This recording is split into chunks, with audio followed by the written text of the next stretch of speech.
Picture this. Two people fall in love without sharing a single scene for almost the entire runtime of a movie, and audiences didn't just accept it. They made that movie one of the defining romances of the 1990s. That's Sleepless in Seattle, Nora Ephron's 1993 romantic comedy about a grieving widower, a restless journalist, and the strange, old-fashioned idea that some people are simply meant to find each other. Tom Hanks played Sam Baldwin, a Seattle architect whose late-night call-in radio confession turned him into an accidental celebrity. Meg Ryan played Annie Reed, a Baltimore reporter who heard that confession and couldn't shake it. Bill Pullman played Walter, the perfectly nice fiancé standing in the way of destiny.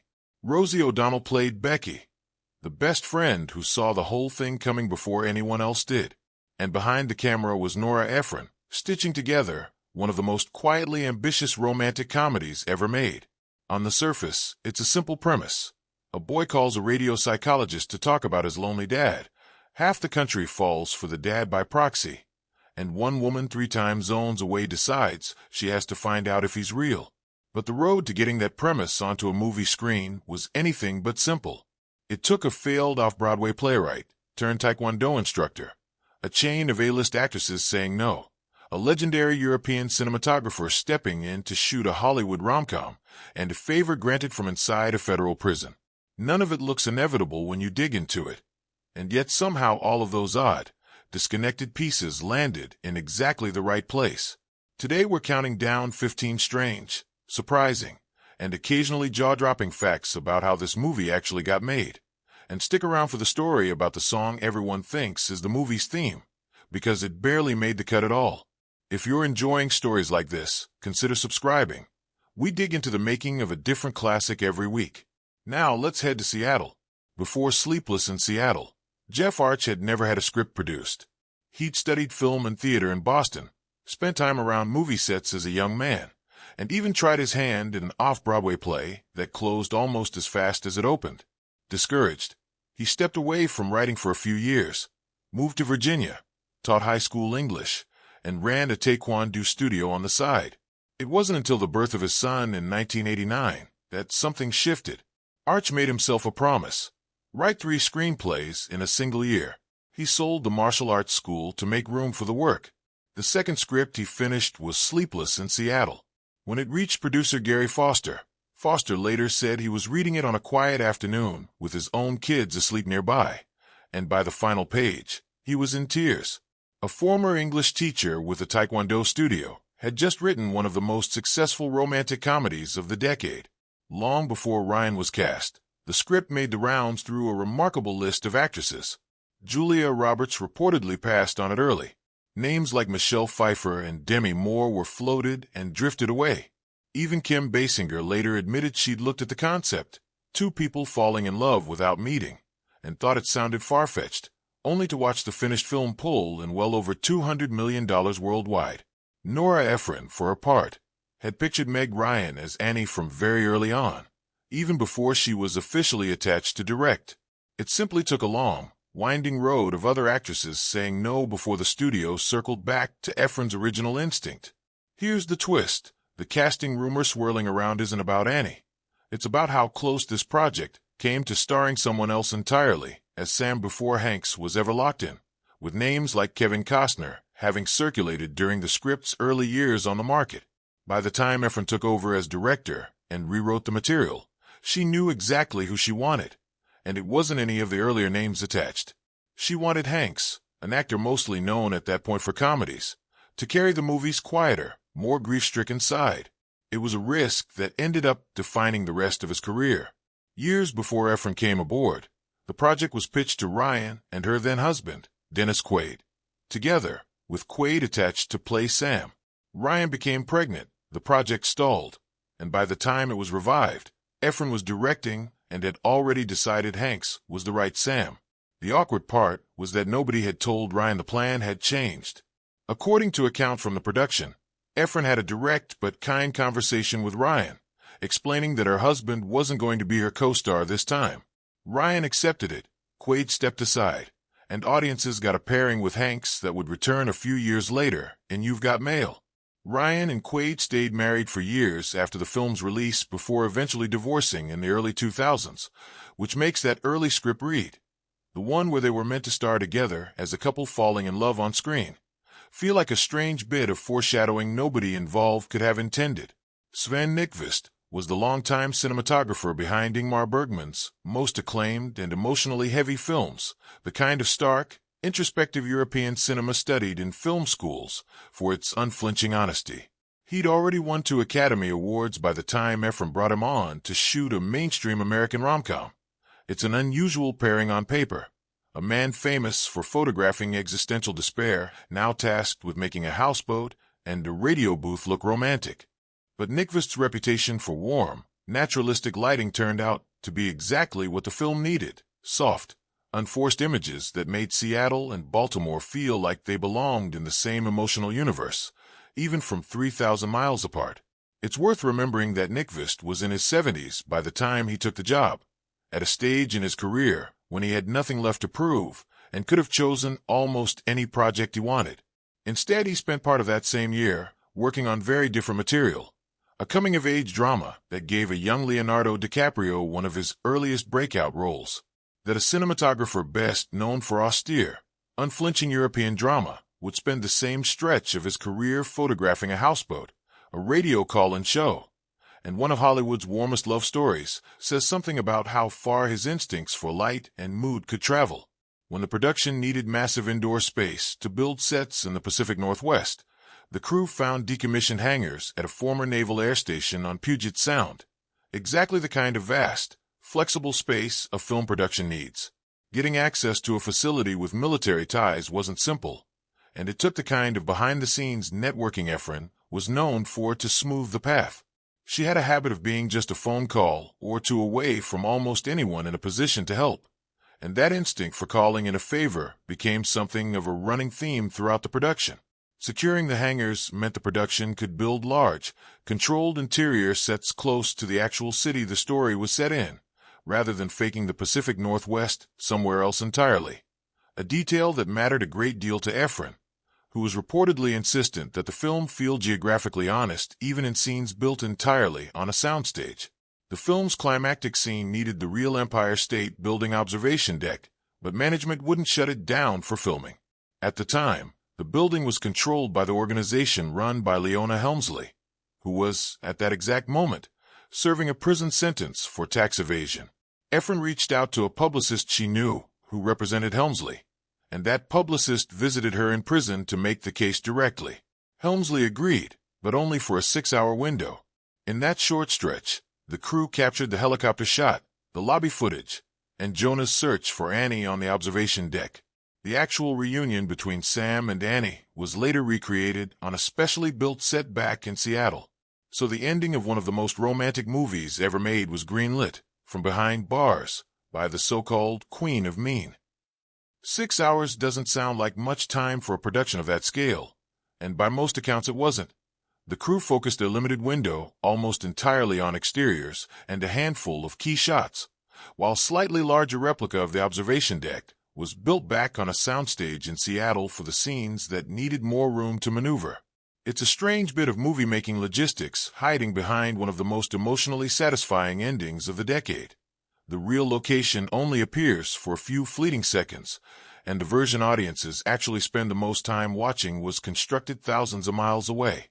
Early in the film, Annie exits a doorway in Baltimore, and moments later, Sam steps out of what appears to be the identical door in Seattle. A quiet visual cue tying two people together long before they ever meet. To make the match convincing on both coasts, accounts from the production describe going to unusual lengths to keep every architectural detail consistent between the two locations, down to matching set pieces. It's the kind of obsessive detail most viewers never consciously register, but it's exactly the sort of small, deliberate choice that made the film feel more connected than its fragmented structure should have allowed. Sleepless in Seattle spends most of its runtime cutting back and forth between two cities and two people who never share the frame, which is a genuinely risky structure for a romance. Little visual rhymes like matching doorways, matching gestures, and matching moments of quiet loneliness are part of how Ephron and her editor kept the audience emotionally tethered to a couple who, on paper, barely exist as a couple until the final scene. Rita Wilson, married to Hanks since 1988, was cast as Susie, Sam's sister. She's the one who delivers the film's famous tearful recap of the 1957 classic An Affair to Remember, while her husband and brother-in-law look on. Efron was known for sticking closely to her own written dialogue, but Wilson added an unscripted final beat to the monologue on the spot, and Efron liked it enough to keep it in. That, in turn, set off a chain reaction. Hanks and co-star Victor Garber improvising their own mock-tearful reaction to a completely different, far less romantic film in response. The scene plays with the easy familiarity of two people who've teased each other for years, because that's essentially what was happening on camera. It's a rare instance in the film where the line between performance and real life all but disappears. Wilson wasn't acting out affection for a scene partner she'd just met. She was drawing on a marriage that had already lasted 5 years by the time cameras rolled, and Hank's teasing has the specific, well-worn rhythm of a joke a couple has told each other 100 times before. The film's music largely drew from the Great American Songbook, rather than a conventional orchestral score, and composer Mark Shyman wove original material around a set of pre-selected recordings. That approach reportedly caused at least one earlier composer attached to the project to step back, unwilling to write music meant to sit quietly around other people's songs rather than carry the film himself. Shyman, who'd built his career arranging for performers like Bette Midler, took the job instead, and ended up with an Oscar nomination of his own for his original song written for the film. That project became something of a launching pad for him. In the years that followed, Shyman built a career that stretched from film scoring into Broadway, eventually winning a Tony Award and a Grammy for his work on Hairspray. A long way from a standards-heavy soundtrack he helped assemble for a Tom Hanks rom-com in the early 90s. Parker Posey, early in her career at the time, filmed a small part as one of the many listeners moved by Sam's radio confession. The scene didn't survive the final edit. For most actors, that's the end of the story, a credit that quietly vanishes. But Efron reportedly reached out afterward to explain the cut had nothing to do with Posey's performance, and encouraged her going forward. Whether or not that exact exchange unfolded word for word, what's certain is that Efron worked with Posey again soon after, casting her in Mixed Nuts and later writing a role specifically for her in You've Got Mail. Posey's career, of course, didn't need the boost. She was already becoming one of the defining faces of American independent film by the mid-1990s, with roles in Dazed and Confused, and later The House of Yes and Best in Show, cementing her as one of the era's most reliable comedic character actors. Which means, technically, her very first collaboration with one of the most successful writer-directors of the decade exists only as a memory and a handful of unused film reels somewhere in a studio vault. Rather than attempt to recreate the sound of the era with a modern orchestra for the film's most emotional needle-drop moments, the production reportedly sought out an original vintage recording connected to An Affair to Remember, the classic film Annie is obsessed with throughout the story. Old analog masters are notoriously fragile, and using decades-old material for a modern film mix is a genuine technical risk. The choice reflects just how much weight Efron placed on authenticity. She wanted the emotional shorthand of the older film to feel completely real inside her new one, not like an imitation of it. Working with decades-old analog material for a modern theatrical mix is a delicate, sometimes one-shot process. Older tape stock can be fragile enough that a single playback is all a production gets before the physical media starts to degrade.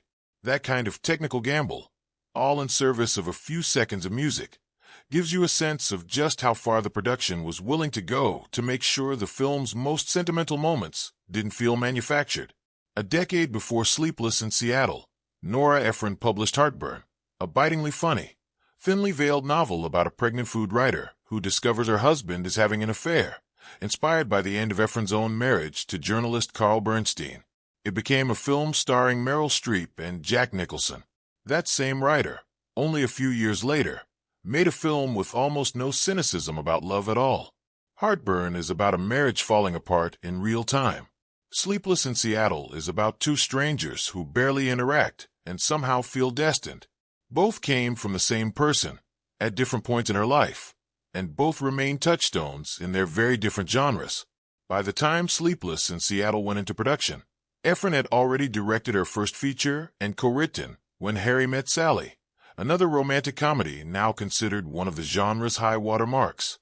It's a genuinely unusual career arc, a writer who processed the collapse of her own marriage on the page, then spent the following decade becoming one of the most influential architects of on-screen romance in American film. Deborah Kerr, who starred in the 1957 film An Affair to Remember, spent decades as one of the most nominated actresses in Academy Award history without ever winning a competitive Oscar. Sleepless in Seattle functions almost as an extended love letter to Kerr's film. Annie quotes it, cries to it, and measures her own romantic life against it. After Sleepless became a hit, An Affair to Remember saw a wave of renewed interest from a whole new generation of viewers discovering it for the first time. Later that same year, the Academy awarded Kerr an honorary Oscar, recognizing a body of work that had somehow never quite been rewarded through the normal categories. The timing wasn't necessarily direct cause and effect, but the renewed cultural spotlight on her signature film didn't hurt. It's a fitting bit of symmetry, too. An Affair to Remember's most famous scene is set at the top of the Empire State Building, and so is the scene that closes out Sleepless in Seattle. A film that spends most of its running time celebrating an older love story ended up, almost by accident, helping that older film's leading lady finally get her moment in the spotlight as well. Ask most people what song plays when Sam and Annie finally meet, and many will confidently say it's the Celine Dion and Clive Griffin duet, When I Fall in Love. It isn't. That recording exists because Sony studio leadership pushed hard for a contemporary pop ballad to anchor the soundtrack. And by some accounts, the film's release was even delayed slightly to accommodate finishing it. But Nora Ephron didn't use it during the emotional climax. The entire film was built around the idea that older American standards, music that feels timeless rather than trendy, should carry its most important emotional beats. A glossy early 90s pop single at the film's biggest moment would have undercut the whole argument the movie was making about itself.